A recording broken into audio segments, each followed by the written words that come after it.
नमस्कार दोस्तों, TNC bullet series में आपका हार्दिक स्वागत और अभिनंदन है।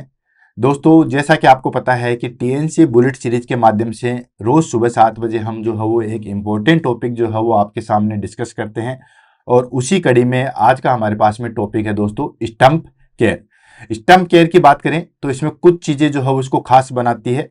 वो चीजें जो है वो इस प्रकार है कि एक तो ये टॉपिक जो है वो बड़ा छोटा है, तो इससे क्या होता है कि जल्दी से जो है वो फिनिश हो जाएगा। और छोटे टॉपिक में से जो है वो क्वेश्चन निकल के आते हैं, तो क्यों ना वो छोटे टॉपिक को हम पहले फिनिश कर लें, ताकि उसमें हमारे पास में स्कोरिंग नंबर जो है वो पहले से ही आ सके। तो दोस्तों, इसको पढ़ते हैं, देन उसके बाद जो है वो आगे बढ़ते हैं। स्टंप केयर की अगर हम बात करें तो बेसिकली जो है वो आपको पता ही होगा कि स्टंप केयर क्या होती है। यानी कि जो भी हम प्रोस्थेटिक लगाते हैं, एम्पुटेशन के बाद में जो चीज बच जाती है उसको हम बोलते हैं स्टंप। ठीक है, जैसे आपने देखा होगा कि किसी भी एक्सीडेंट की वजह से या किसी भी जो है वो इलेक्ट्रिकल की वजह से या कोई भी इंसिडेंस होने की वजह से खुदा न खास्ता जो है हमारे पास में किसी चीज़ का जो है वो एम्पुटेशन करना पड़े, ठीक है, चाहे वो हमारे पास में हाथ का हो, चाहे वो हमारे पास में पैर का हो। एम्पुटेशन करने के बाद में जो जो केयर बचती है वो आती है हमारे पास में स्टंप केयर। जो चीज़ चली गई वो तो चली गई, उसका तो कोई कुछ नहीं कर सकता, ठीक है, लेकिन जो चीज़ बची हुई है उसको हम किस तरीके से केयर कर सकते हैं ताकि आगे की जो जिंदगी है वो उस पर्सन के लिए सुगम हो सके, सुलभ हो सके। जैसे फॉर एग्जाम्पल आप देख रहे हो यहाँ पे ये कोई क्लाइंट है जिसका पैर कट गया है, ठीक है ना, और पैर जो है वो घुटनों से नीचे है। अब इसमें हम उस तरीके की केयर कैसे कर सके कि कल को यहाँ पे जो है वो प्रोस्थेटिक फुट लगाया जा सके, ठीक है, ताकि ये पर्सन अपने आगे की जिंदगी जो है वो नॉर्मल तरीके से जी सके। तो इसी के रिगार्डिंग जो है वो आज हमारे पास में क्लास होगी, इसके बारे में हम डिस्कशन करेंगे, देन उसके बाद जो है वो आगे बढ़ेंगे। सबसे पहले बात कर लेते हैं दोस्तों स्टंप केयर के इंट्रोडक्शन के बारे में। स्टंप केयर को जो है वो एम्पुटेशन स्टंप केयर के नाम से भी जाना जाता है, क्योंकि स्टंप मतलब तभी बनेगा जब कोई ना कोई चीज जो है वो एम्पुटेटेड होगी। एम्पुटेटेड किसी भी तरीके से हो सकती है दोस्तों, चाहे तो मान लो कोई गैस गैंग्रीन या कोई टिश्यू डैमेज हो जाए उसकी वजह से। डायबिटिक फुट वालों में भी ये चीजें देखने को मिलती है।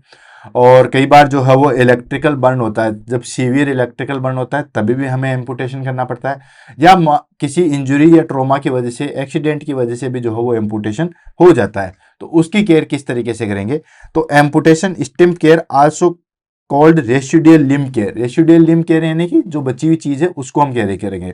तो amputation stump care is also called residual limb care is essential to ensure healing, prevention complication and prepare for the stump for prosthetic fitting। वही चीज जो मैंने आपको बताई थी, यानी कि एम्पुटेशन स्टंप केयर क्या जो है वो क्या कहलाती है, एम्पुटेशन स्टंप केयर जो है वो कहलाती है। ये एसेंशियल होती है कि जो भी हमारे पास में जो वुंड बच गया या जो पार्ट बच गया उसकी प्रॉपर हीलिंग हो, किसी भी प्रकार का कोई कॉम्प्लिकेशन ना आ जाए, और आगे के लिए जो है वो इस तरीके से तैयार कर सके ताकि कोई भी प्रोस्थेटिक हो, ठीक है, यानी कि आर्टिफिशियल चीजें जो है वो लगाई जा सके, उसको हम बोलते हैं स्टंप केयर।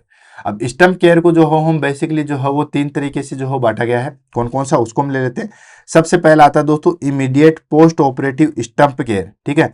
ये बेसिकली चलती है फ्यू डेज से लेके फ्यू वीक तक, यानी कि जैसे ही जो है वो सर्जरी हुई है, जो पार्ट का एम्पुटेशन किया है, अलग किया है, उसके बाद से ये शुरू हो जाती है और 1-2 सप्ताह तक जो है वो चलती है। इसमें हमारे पास में क्या गोल रहेंगे, जो भी हम केयर करेंगे उसमें हमारे पास में क्या गोल रहेंगे। पहली चीज तो रहेगी दोस्तों प्रमोट हीलिंग, यानी कि जो वुंड बन गया है उसकी हीलिंग जो है वो किस तरीके से प्रॉपर हो सके। सेकेंड हमारे पास में मोस्ट इंपॉर्टेंट चीज आती है प्रिवेंट कॉम्प्लिकेशन। देखो, आपको पता होगा कि जब भी कोई वुंड होता है तो उसमें इन्फेक्शन होने के चांसेस जो है वो सबसे ज़्यादा हो जाते हैं। तो वहाँ पे इन्फेक्शन ना हो तो उस इन्फेक्शन को जो है वो प्रिवेंट करना है। थर्ड चीज आती है कंट्रोल पेन एंड स्वेलिंग, ठीक है, स्वेलिंग ना हो और पेन ना हो। स्वेलिंग होने की वजह से, स्वेलिंग इतना डेंजरस नहीं है, लेकिन स्वेलिंग होने की वजह से जो आगे कॉम्प्लिकेशन आते हैं वो बड़े डेंजरस होते हैं। अभी जैसे मैं बता दूं दोस्तों, जैसे फॉर एग्जाम्पल ये हमारे पास में नी है, यहाँ तक नी है और यहाँ तक हमने जो है इसको एम्पुटेशन कर दिया है, ठीक है। ये हमारे पास में थाई है, बड़े वाला पार्ट, और ये आ गया हमारे पास में नी। अब अगर यहाँ पे स्वेलिंग हो जाए, क्या हो जाए दोस्तों, स्वेलिंग हो जाए, स्वेलिंग की वजह से ये ऐसे बन जाए, ठीक है, ये ऐसे बन जाए, और कई का आपने देखा भी होगा। तो इस तरीके से बन जाएगा तो इस पे आगे जो है वो प्रोस्थेटिक फुट जो है वो नहीं लग पाएगा, ठीक है। तो इसलिए हमारे पास में केयर में ये भी चीज आती है कि उसको प्रॉपर जो है वो शेप दे और स्वेलिंग से प्रिवेंट करें। स्वेलिंग से प्रिवेंट करने के लिए हमें जो है वो क्रैप बैंडेज या इलास्टिक बैंडेज फिगर ऑफ 8 में जो है वो बांधी जाती है। अभी सारी चीजें 1 बाय 1 करके जो है वो आएगी, ठीक है। तो control pain and swelling and shape the stump for prosthesis, ठीक है। यानी कि उसको शेप को जो है वो इस तरीके से देना है।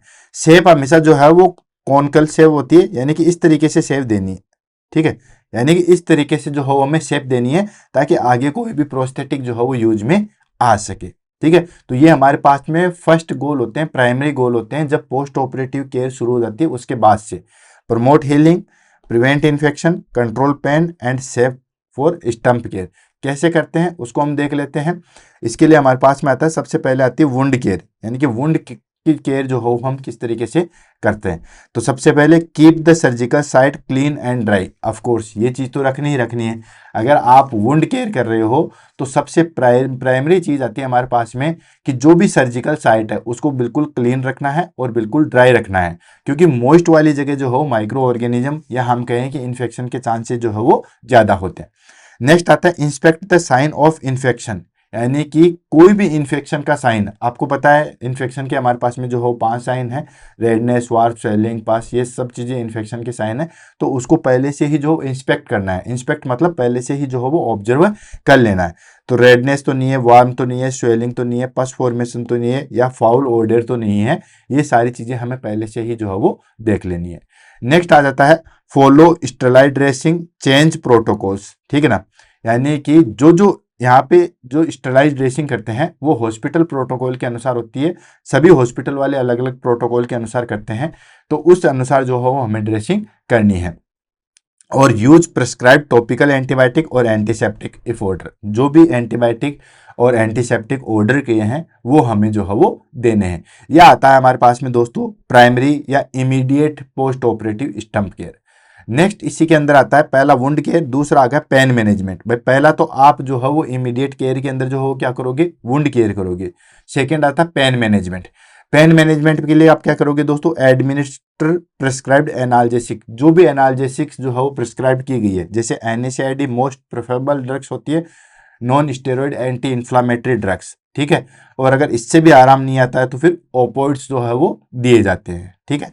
नेक्स्ट आता है यूज नर्व ब्लॉक और रीजनल एनेस्थेसिया इफ नीडेड। तो दोस्तों जब एनेस्थेसिया की क्लास ली थी हमने तो उसमें मैंने बताया था सॉरी, पेन को रिड्यूस करने के लिए जो है वो नर्व ब्लॉक की जाती है, यानी कि जहां पे जो नर्व सप्लाई दे रही है अगर पेन किसी भी तरीके से कंट्रोल ना हो। इवन मैंने पेन की क्लास ली थी उसमें भी मैंने बताया था कि कई बार पेन जो है वो क्रोनिक पेन होते हैं जो कभी भी ठीक नहीं होते, तो उनको ठीक करने के लिए सिर्फ और सिर्फ एक ही चीज़ बचती है कि जो नर्व वहाँ तक सप्लाई दे रही है उसी को ब्लॉक कर दिया जाता है, उसी को जो है वो रोक दिया जाता है, फिर आगे जो है पेन नहीं होगा। Next monitor for phantom limb pain and report to physician. दोस्तों मॉनिटर करना है, किस चीज़ को करना है, फैंटोम लिम्प पेन। अब ये फैंटोम लिम्प पेन जो है वो क्या होता है दोस्तों, किसी भी अंग को खो देने का जो डर होता है या किसी भी अंग को फिजिकली जो है वो खत्म होने का जो डर है, वो जो दर्द होता है उसको हम बोलते हैं फैंटम लिम्प पेन, ठीक है। तो उसको जो है वो मॉनिटर करना है और फिजिशियन को जो है वो रिपोर्ट करना है। थर्ड आ जाता है इसी के अंदर एडिमा, यानी कि स्वेलिंग को जो है वो किस तरीके से कंट्रोल करते हैं। और इसमें हमारे पास में एक मोस्ट इंपॉर्टेंट चीज आती है कि बिलो नी एम्पुटेशन वाले को किस तरीके से मैनेज करना है, और ये एग्जाम में कम से कम भी जो है वो 10 से 15 बार ये क्वेश्चन आया हुआ है। तो पहली चीज आती है elevate the limb to reduce swelling, ठीक है। यानी कि जो भी स्वेलिंग है उसके लिए क्या करते हैं कि लिम्ब को जो है वो एलिवेटेड करते हैं। अब यहाँ पे ध्यान रखने वाली चीज है, avoid placing pillow under the knee for below knee amputation to prevent contracture. देखो अगर बिलो नी एम्पुटेशन है, अगर और कहीं का एम्पुटेशन है तो हम पिलो लगा सकते हैं, उस चीज को ऊपर कर देते हैं ताकि क्या होता है कि वहां पे स्वेलिंग और एडिमा जो है वो नहीं हो। लेकिन अगर नी एम्पुटेशन है तो हम नीचे की साइड में जो है पिलो लगा देते हैं, तो वहां पे कॉन्ट्रैक्चर हो जाता है, यानी कि इस तरीके से जो है वो स्किन आपस में आके जो है वो जुड़ जाएगी। ये हमारे पास में नी है और यहाँ पे स्किन जो है वो आपस में जुड़ने की जो है वो संभावना है, जिसको बोलते हैं कॉन्ट्रैक्चर। तो इसके लिए जो है वो हमेशा ध्यान रखना, बाकी चीजों में आप पिलो लगा सकते हो, लेकिन इसमें बेसिकली जो क्या करते हैं यहाँ पे या तो बॉर्डर साइड में यहाँ पे लास्ट जो है यहाँ पे पिलो लगाया जाता है, या क्लाइंट को जो है वो प्रोन पोजीशन दी जाती है अल्टरनेट टाइम पे। और ये क्वेश्चन मैं कहूँ आपको बहुत बार एग्जाम में जो है वो पूछा गया है। जैसे मैं आपको इमेज के द्वारा भी जो है वो दिखा सकता हूँ दोस्तों कि किस तरीके से जो है वो इसमें किया जाता है। ये अलग से ले और इमेज ले हम।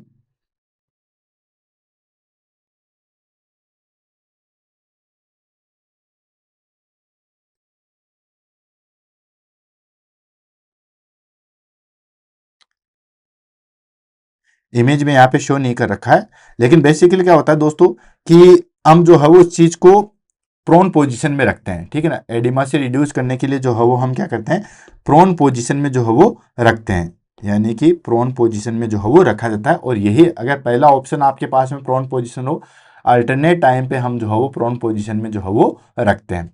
देन सेकेंड आ जाता है यूज कंप्रेशन डिवाइस और श्रिंकर्स स्टोक इफ ऑर्डर्ड, यानी कि स्टोकिंग जो है वो यूज लेते हैं ताकि सही तरीके से जो है वो चीज मेंटेन हो सके।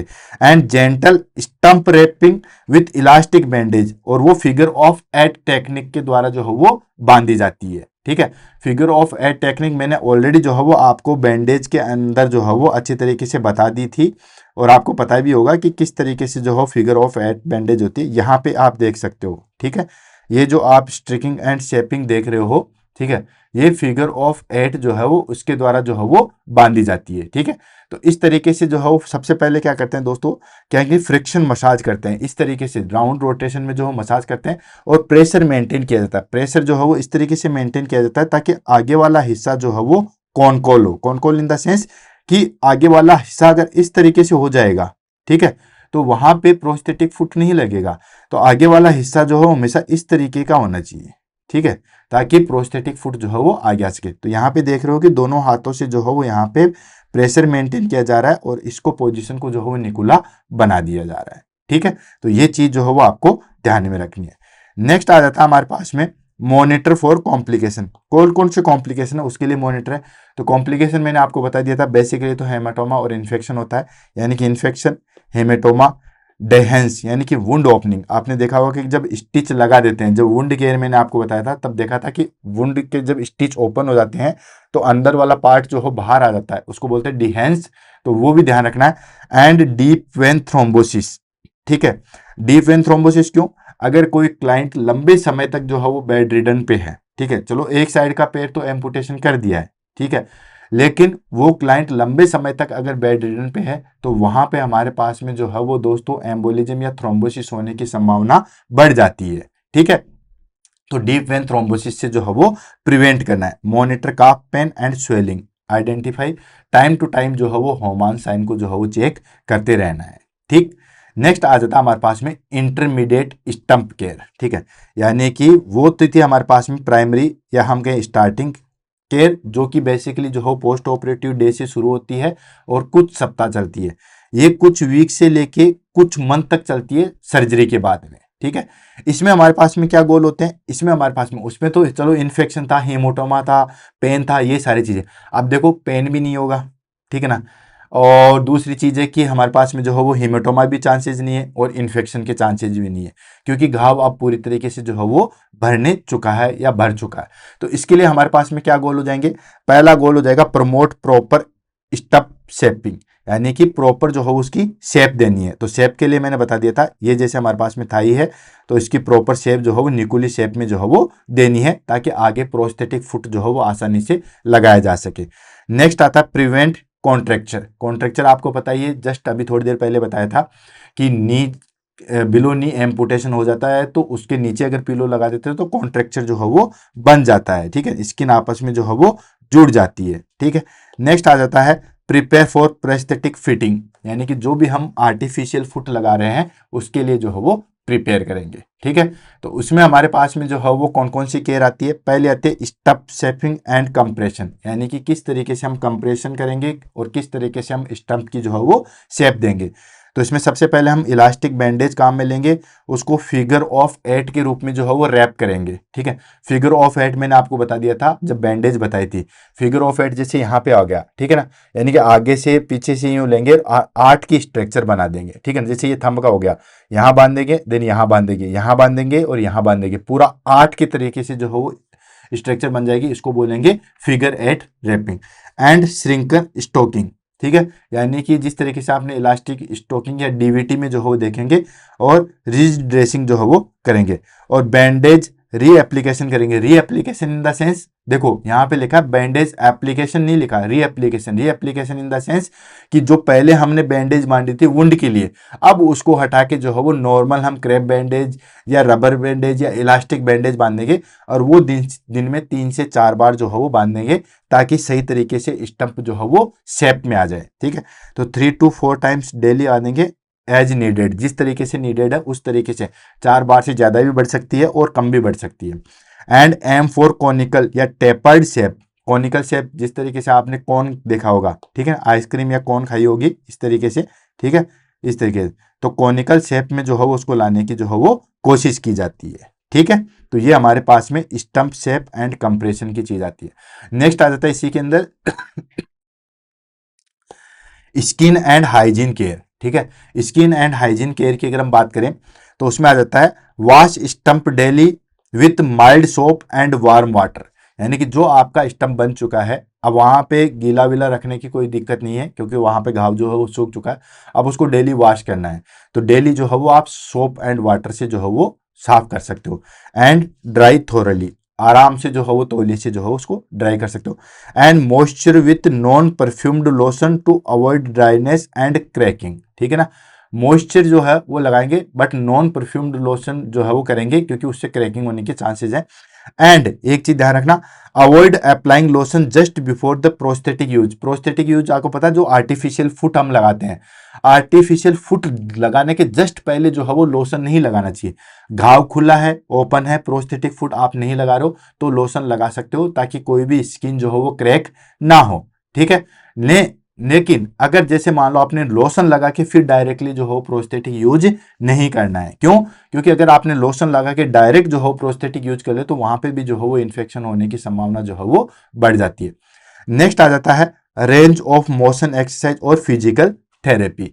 रेंज ऑफ मोशन एक्सरसाइज और फिजिकल थेरेपी में हम क्या करेंगे कि जो भी हमारे पास में जॉइंट में स्टिफनेस या कॉन्ट्रेक्चर है उसको प्रिवेंट करेंगे, ठीक है।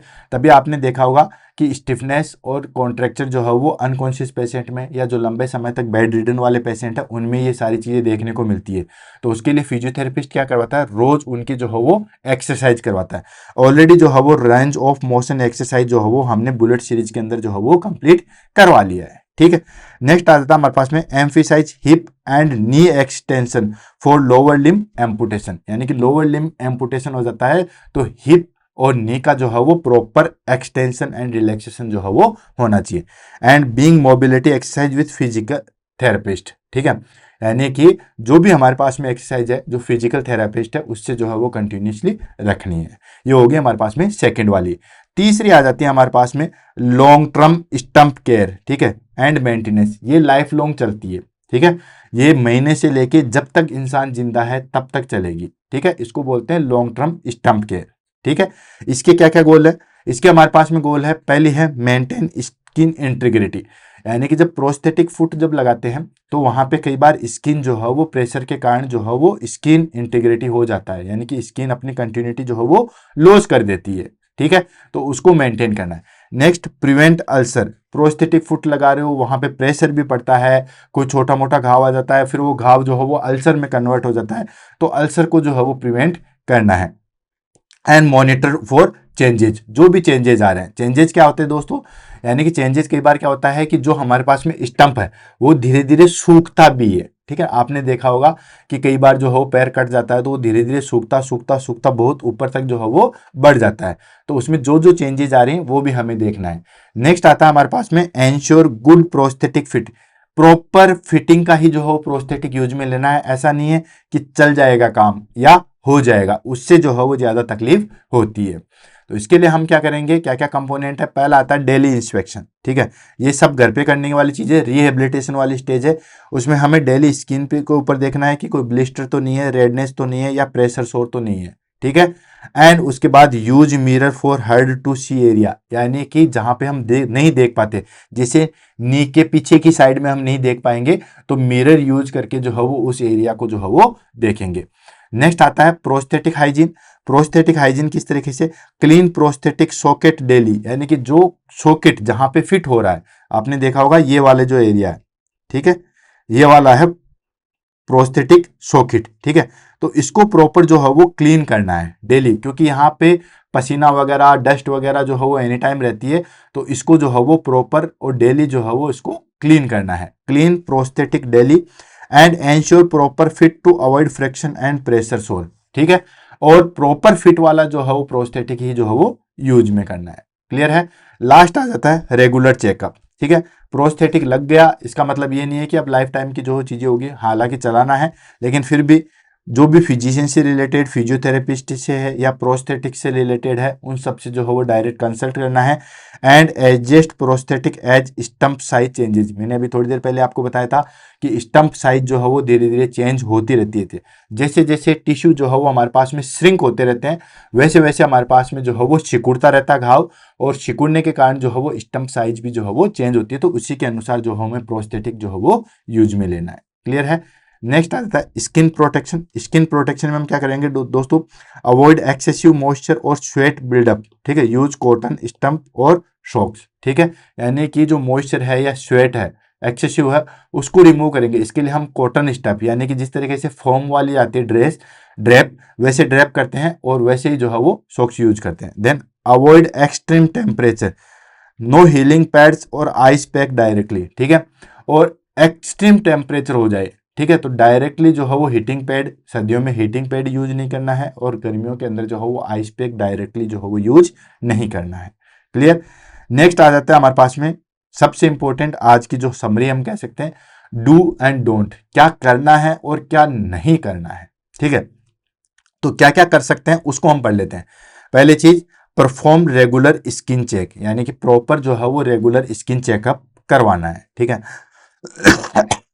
फॉलो बैंडेजिंग शेड्यूल, ठीक है, यानी कि जो भी बैंडेज शेड्यूल है, दिन में 2 बार या दिन में 3 बार, जो भी बैंडेज का शेड्यूल है उसको फॉलो करना है, क्योंकि उसी से हमारे पास में स्वेलिंग कम होगी, उसी से हमारे पास में स्टंप की जो है वो साइज शेप प्रॉपर आएगी।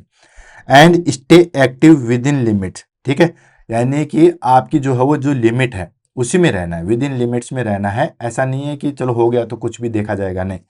रिपोर्ट एनी एबनॉर्मलिटी, जो भी एनी एबनॉर्मलिटी है उसको तुरंत रिपोर्ट करना है इमीडिएटली, ठीक है।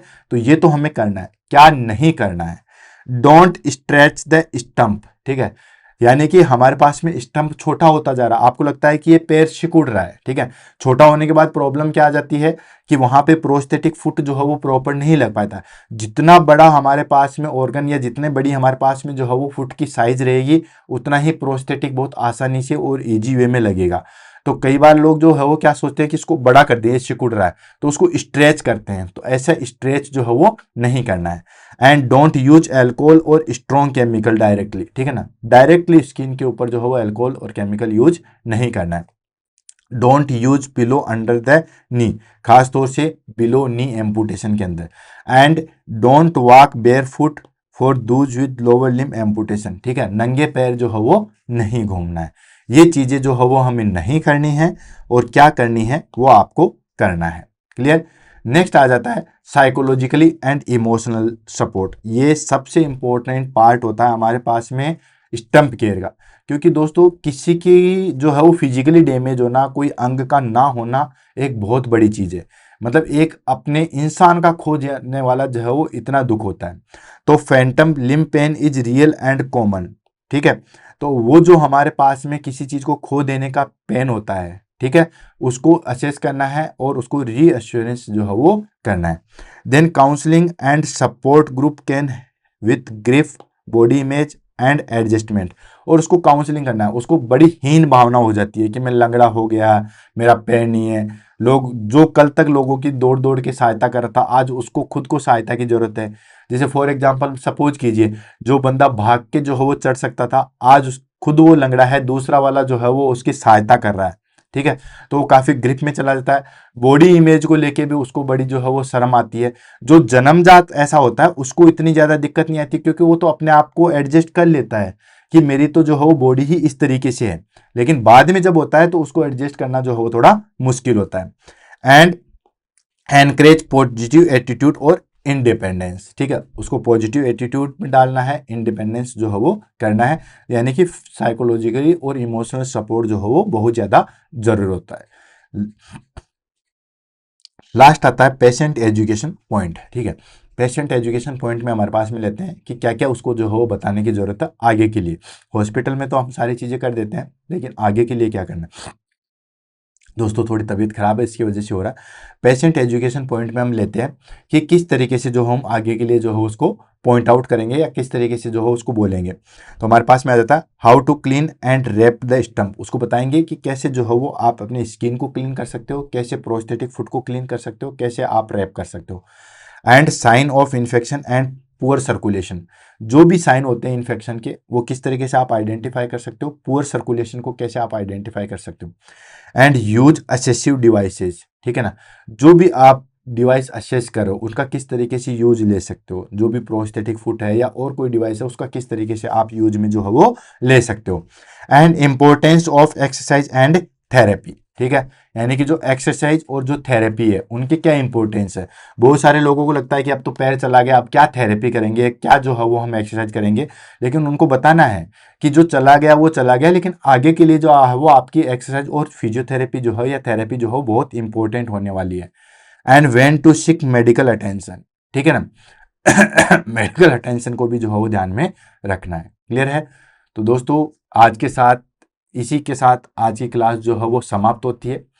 कुछ बच्चे कह रहे हैं कि कोई टॉपिक जो हो बता रहे हैं कि सर ये करवा दीजिए, तो जिनमें जो करवा चुके हैं उनको मैंने बोल भी दिया था कि इस तरीके से जो है वो हमने ये टॉपिक जो है वो कंप्लीट करवा दिए हैं। और रही बात करते हैं कि कोई क्वेश्चन पूछने के लिए या कुछ भी चीज़ें हैं तो टेलीग्राम सबसे बेस्ट है, आप टेलीग्राम पे जो है वो आ जाइए, या व्हाट्सएप ग्रुप है हमारे पास में टीएनसी का, वहाँ पे आप ऐड होइए। टीएनसी का ही जो है वो हमारे पास में टेलीग्राम ग्रुप है, वहाँ पे भी आप जो है वो डायरेक्टली हमसे जो है वो जुड़ सकते हैं। और भी ऐसा कोई टॉपिक जो आपको समझ में नहीं आ रहा हो या उसमें बहुत ज़्यादा दिक्कत आ रही है उसको बताइए, हम बहुत जल्दी जो है वो उनको एज सुन एज पॉसिबल जो है वो लेंगे। जिन बच्चों ने ऑलरेडी मैसेज कर चुके हैं कि सर हमने ये टॉपिक पहले से बता रखे वो मैं कंप्लीट करवाऊंगा, डोंट वरी। जो ऑलरेडी हो चुके हैं उनको तो नहीं करवाएंगे, लेकिन जो नहीं हुए हैं उनको मैं डेफिनेटली जो है वो करवाऊंगा, जितना जल्दी हो सकेगा उतना जल्दी जो हो मैं करवाऊंगा। तो दोस्तों इसी के साथ आज की क्लास से अलविदा लेते हैं, मिलते हैं कल की क्लास में, तब तक के लिए all the best, have a nice day, thank you so much.